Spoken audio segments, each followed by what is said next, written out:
कश्मीर की नई सियासत नस्ल का जिक्र होगा, एक नाम जरूर लिया जाएगा। इल्तिजा मुफ्ती।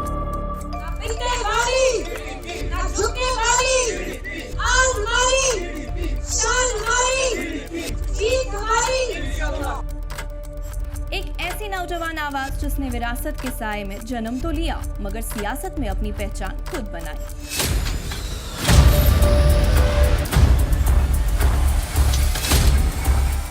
अपनी मेहनत से इन्होंने वो मकाम हासिल किया कि हर मसले पर इनका बयान बड़े लीडरों की तरह अहमियत रखता है।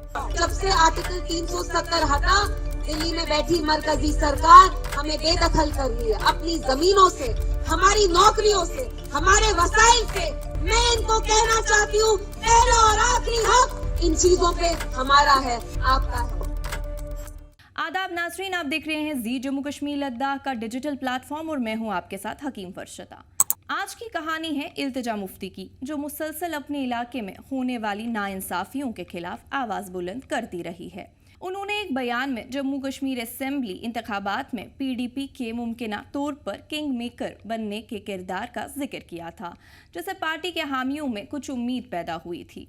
गुज़श्ता रोज़ उन्होंने आईने हिंद के आर्टिकल 370 की बहाली के बारे में एतमाद का इजहार किया। इल्तिजा महबूबा मुफ्ती, जो एक भारतीय सियासतदान हैं, जम्मू कश्मीर से ताल्लुक़ रखती हैं। उनकी पैदाइश 1987 में हुई। वो जम्मू कश्मीर की साबिक वज़ीर आला महबूबा मुफ्ती की बेटी हैं और मुफ्ती मोहम्मद सईद की पोती हैं, जो Jammu Kashmir Peoples Democratic Party के बानी थे और 2 मरतबा रियासत के वज़ीर आला रह चुके हैं। इल्तिजा उस वक्त मंजर आम पर आईं जब 2019 में आर्टिकल 370 की मनसूखी के बाद उनकी वालिदा महबूबा मुफ्ती को हिरासत में लिया गया। इस दौरान इल्तिजा ने अपनी वालिदा के सोशल मीडिया अकाउंट संभाले और जम्मू कश्मीर की सूरत हाल पर खुलकर बात की। मरकजी हुकूमत के इकदामात को चैलेंज किया और इलाके में इंसानी हुकूक की खिलाफ वर्जियों को उजागर किया। हालांकि उनका खानदान सियासतन बहुत मजबूत है। इल्तिजा मुफ्ती ने खुद अपने लिए एक अलग रास्ता इख्तियार करने का फैसला किया है।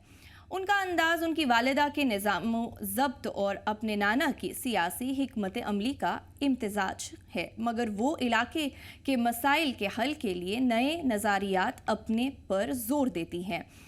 उन्होंने कहा, मैं चाहती हूं कि लोग मुझे मेरी सलाहियतों और उसूलों की बुनियाद पर पहचानें, सिर्फ मेरे ख़ानदान के नाम की वजह से नहीं।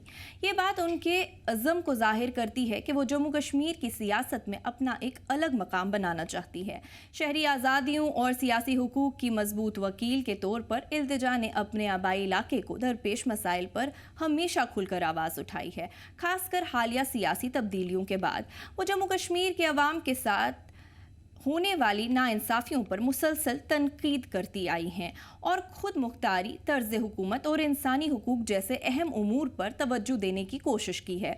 उनकी 2 टोक और साफ गोई पर मबनी तर्ज गुफ्तगू ने नौजवान नस्ल के नज़रियात से हम आहंग होकर एक नई उम्मीद की किरण पैदा की है, जो रिवायती सियासत में तब्दीली की ख्वाहां है।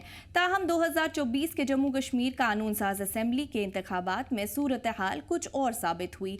इल्तिजा मुफ्ती अपने आबाई निशिस्त बिजबहारा से इलेक्शन हार गई और इसके साथ ही पीडीपी को 22 साल में पहली बार अपने घर में शिकस्त का सामना करना पड़ा।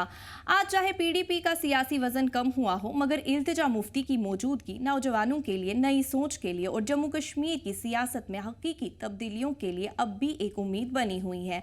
अब देखने वाली बात यह है कि आने वाले वक्त में इल्तिजा अपने किंग मेकर का सपना पूरा कर पाती है या नहीं।